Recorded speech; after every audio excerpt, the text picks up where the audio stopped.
Hi, this is Dale from Chainsaws Direct. One of the things I want to talk about today was a different type of cutters that you'll find on saw chain. Basically, there's two. There's what they call a semi-chisel, which has a rounded cutting corner, and they have full chisel, which has a sharp pointed cutting corner. Which one you pick kind of is decided upon by what you're going to be using it for, what type of wood you're going to be cutting. Is it dirty wood? Is it clean wood?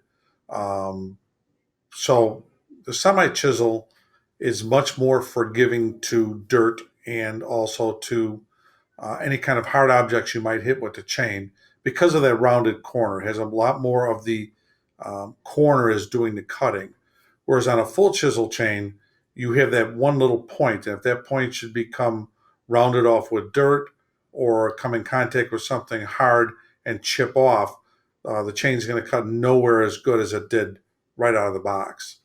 So kind of keep in mind what you're going to do. Clean wood, not going to be anywhere near the ground or dirt. I would definitely go with the full chisel. If you're going to go with be anywhere near the bottom of the tree, down near the dirt, dirty wood, wood that's been submersed in water, wood that's just been out in the weather for a long time, I would definitely go with the semi chisel with the rounded corner. Those are my recommendations on chain. I hope this answers any questions you might have. If not, please contact us at chainsawsdirect.com. Thank you.